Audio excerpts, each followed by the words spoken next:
Israel ने अपने सबसे बड़े दुश्मन को गाजा में मार गिराया है। पहले इस्माइल हानिया, फिर हसन नसरल्लाह और अब याह्या सिनवार। एक एक कर इजरायल ने अपने तीनों बड़े दुश्मनों को मौत के घाट उतार दिया है। ऐसे में अब उम्मीद जताई जा रही है कि हमास के कब्जे से जल्द बंधकों को रिहा कराया जा सकता है। इजरायली प्रधानमंत्री बेंजामिन नेतन्याहू ने हमास के लड़ाकों को एक ऑफर दिया है। नेतन्याहू ने कहा है कि अगर हमास इजरायली बंधकों को रिहा करता है तो वो युद्ध रोक देंगे। हालांकि ऐसा नहीं करने पर नेतन्याहू ने चेतावनी दी है कि उनका हाल सिनवार से भी बुरा होगा। वहीं इजरायली डिफेंस फोर्स के प्रवक्ता ने भी साफ कर दिया है कि जब तक हमास के कब्जे से सारे बंधकों को नहीं छुड़ा लेते तब तक उनकी सेना नहीं रुकेगी।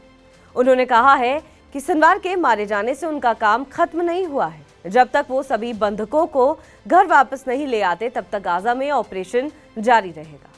सिनवार की मौत के बाद तमाम वर्ल्ड लीडर्स ने भी हमास से बंधकों को रिहा करने की मांग की है।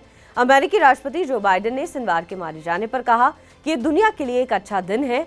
उन्होंने कहा कि गाजा में सीज फायर और बंधकों की रिहाई के बीच मुख्य बाधा को दूर कर लिया गया है। बाइडेन ने कहा कि अब गाजा में हमास के सत्ता से बाहर होने और एक राजनीतिक समझौते का मौका है जो इजरायलियों और फिलिस्तीनियों दोनों के लिए बेहतर भविष्य देगा।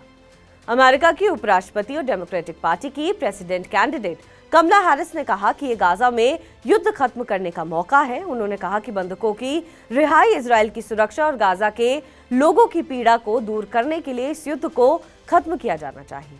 वहीं जर्मनी की विदेश मंत्री ने सिनवार को क्रूर हत्यारा और आतंकी करार देते हुए हमास से तुरंत बंधकों को रिहा करने और हथियार डालने को कहा है।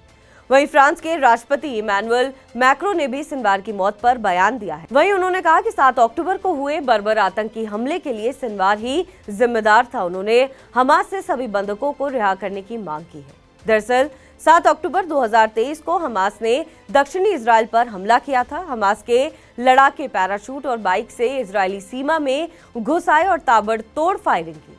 हमास के इस हमले में इजरायल के करीब 1200 लोग मारे गए थे। हमास के लड़ाकों ने 251 इजरायली और विदेश नागरिकों को बंधक बना लिया था। इजरायल ने याह्या सिनवार को भी इस हमले का मास्टरमाइंड बताया था।